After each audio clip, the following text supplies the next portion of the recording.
안녕하세요. 달밤입니다. 오늘은 이제 6시에 드디어 대학원 발표가 있는 날인데요. 워낙 유튜브에서도 그렇고 주변 친구들한테도 그렇고 대학원 간다고 소문을 많이 내놔서 어떤 결과가 나오던 간에 저의 하나의 과정을 담아야겠다 생각이 들어서 이렇게 영상을 켜게 되었고요. 합격 확인을 해보도록 하겠습니다.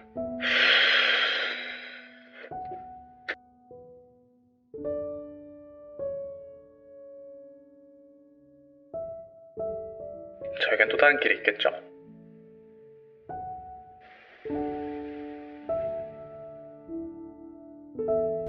토크어바 오늘의 이야기 불합격입니다. 안녕하세요, 달밤입니다. 이 영상을 찍어야지 생각하다가 낮에는 도저히 맨정신으로 찍을 수가 없었고, 그래서 이렇게 새벽 감성을 빌려 늦은 새벽 영상을 찍어봅니다. 먼저 대학원을 떨어지고 나서 저는 나름대로 감정을 잘 추스르고 있는 것 같아요. 그렇지 않더라도 앞으로 무언가를 해내려면 또 어쨌든 추스려야 되는 건 저의 몫이니까 더 추스르고 싶은 열망이 가득한 것도 있고요.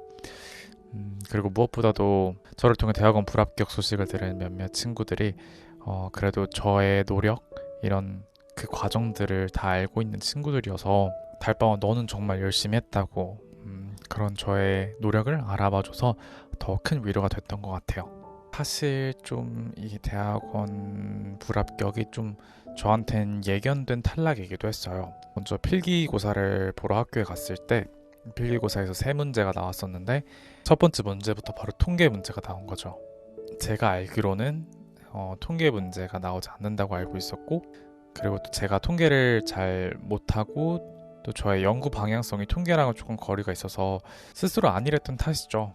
그래서 통계가 미흡했었는데 아니나 다를까 1번에서 마주하게 돼서 왠지 이때부터 뭔가 느낌이 안 좋다라는 생각이 들었고, 근데 또 2번에 이론 문제가 나왔었는데 제 분야의 이론가가 나와서 또 그건 열심히 적어서 뭔가 승산이 있을 수도 있겠다 이렇게 생각을 하기도 했었고, 두 번째는 이제 면접에서 약간 느낌이 안 좋다라는 걸 느꼈었는데, 면접은 주로 연구계획서에 기반해서만 질문을 거의 하셨어요. 그래서 이제 저의 연구에 대해서 질문을 하셨는데 저의 연구 주제가 되게 모호하고 시기도 되게 좀 너무 적절치 않은 것 같다.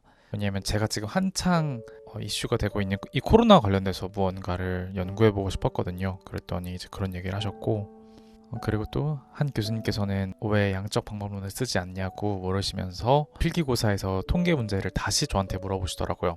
그때 좀 난 왠지 떨어졌겠다 싶은 그런 느낌이 있었고, 아니나 다를까 결국 불합격을 하게 되었네요. 사실 연구계획서를 준비하면서도 제가 좀 많이 혼란스러웠어요. 나는 사회학을 너무 좋아하는데 내가 이 좋아하는 마음으로 무언가를 연구할 수 있을까? 사회학을 좋아하기만 하는 건 아닐까? 그래서 이것저것 관심이 많은데 석사는 뭘 하나를 진득하게 파서 공부해야 되는데, 그렇다면 나는 과연 진득하게 좋아하고 연구하고 싶은 분야가 뭐지? 내가 정말 문화사회학이라는 걸 좋아하긴 하나? 이런 고민이 들기도 했었고, 그리고 또 그런 생각이 들었어요.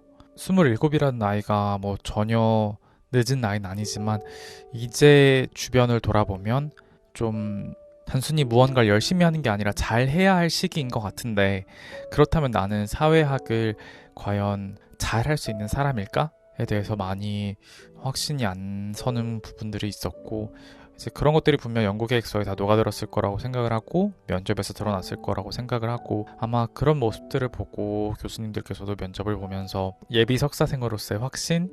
그런 걸 못 가지시지 않으셨을까, 저는 그런 생각도 좀 해보게 되네요.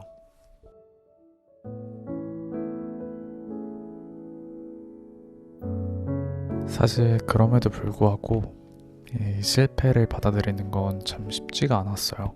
누구라고 불합격이나 실패를 받아들이는 게 쉽겠어요. 근데 그때 엄마가 이런 얘기를 하시더라고요. 달밤아, 너 20대 때 되게 운이 좋지 않았니? 처음에는 엄마한테 그 말을 들었을 때 되게 미웠거든요. 어떻게 저런 말을 하지? 그랬는데 그 말을 듣고 곰곰이 되돌아보니까 저의 20대가 꽤 잘 풀렸던 것 같더라고요.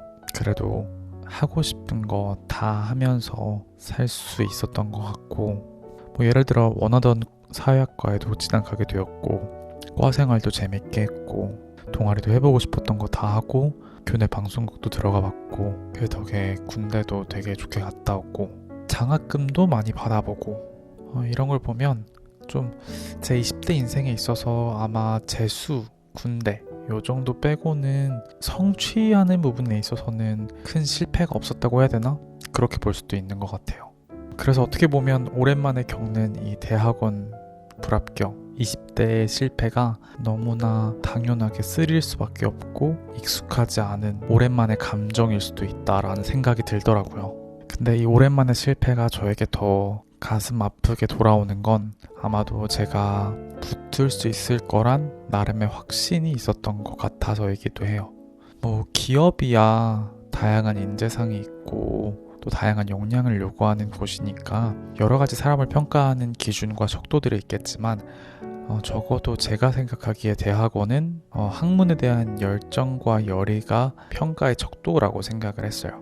그렇다고 그 대학에 합격하신 다른 분들이 뭐 저보다 못했다는 건 아니고요. 그냥 다른 사람과 비교하지 말고 제 스스로를 돌아봤을 때 나 누구보다 사회학 좋아하고 열정 있고 열이 있는데 그래서 4년간 사회학 공부 열심히 하면서 학점도 꽤 잘 나왔는데 그래서 장학금도 많이 받았는데 이렇게 나름 어떤 정량적인 부분에 있어서도 내가 그렇게 부족하지 않다고 믿고 그리고 그렇게 행동을 해왔었는데 막상 대학원에서 떨어지니까 뭔가 나의 20살 이후에 나의 발자취들이 다 약간 부정당하는 느낌이었던 것 같아요.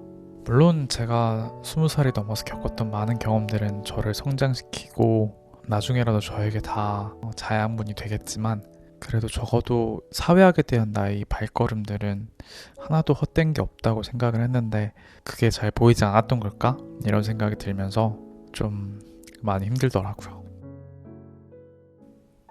친한 동기가 줬던 위로가 되게 기억에 남아요. 자기도 최종 면접에서 떨어진 후에 오히려 앞으로 명확히 뭘 해야 할지 좀 목표가 생겼다고 뭔가 될 것만 같은 희망 고문이 나를 쥐고 있어서 아무것도 할 수 없었는데 차라리 깔끔하게 결과를 받고 수능하고 나니까 그 이후에 내가 뭘 해야 할지 뭘 할 수 있을지에 대해서 좀 그림을 그려나갈 수 있다는 그 말, 그 위로가 저한테 아주 크게 와닿았고 많은 위로가 되었어요. 그래서 저도 2021년 저의 계획을 조금 세워보기로 마음을 먹었습니다. 먼저 대학원 재수를 할 거냐 취업 준비를 할 거냐에 대해서는 아직도 고민이 많아요. 다시 취업 시장에 가장 내가 원했던 아나운서라는 직업으로 뛰어들고 싶은데 사실 방송사 자체가 힘든 것도 있고 코로나 시국인 것도 있고 아나운서 직군 자체가 점점 채용이 더 바늘구멍이 되고 있는 상황이라 제가 원한다고 꿈꾼다고 들어갈 수 있는 곳이 아니라는 게 현실인 것 같아서 그래서 많은 고민이 들고 또 대학원 준비 과정 자체는 사실 후회는 없어요. 몇 가지 아쉬움들은 있긴 한데 근데 내가 석사를 여기서 포기한다면 후회할 것 같다라는 생각이 들더라고요. 그래서 내 인생 모토가 아쉬운 남 때 후회하지 말자인데 후회하지 말아야지 이런 생각이 들어서 아마 지금 생각으로는 대학원 재수와 취준을 병행하지 않을까 이러다 두 마리 토끼를 다 놓치는 건 아닐까 걱정이 되면서도 그냥 후회하기 싫으니까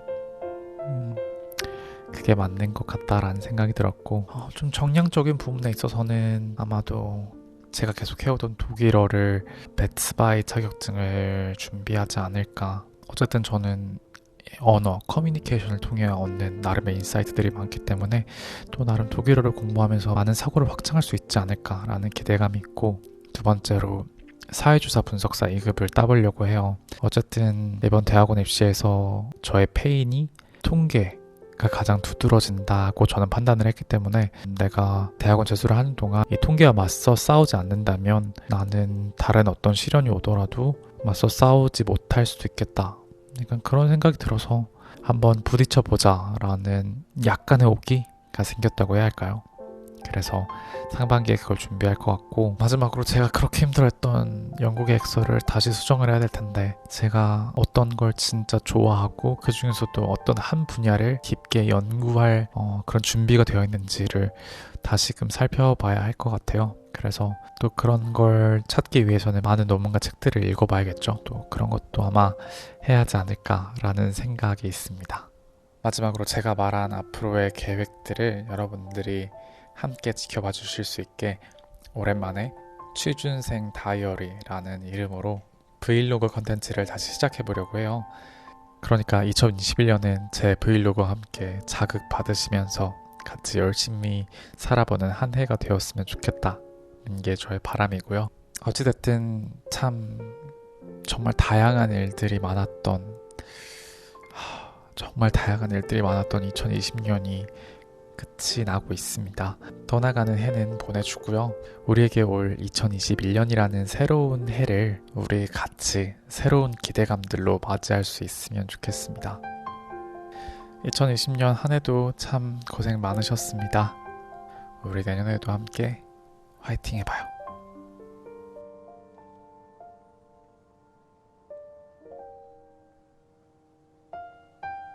토크 어바웃 불합격이었습니다.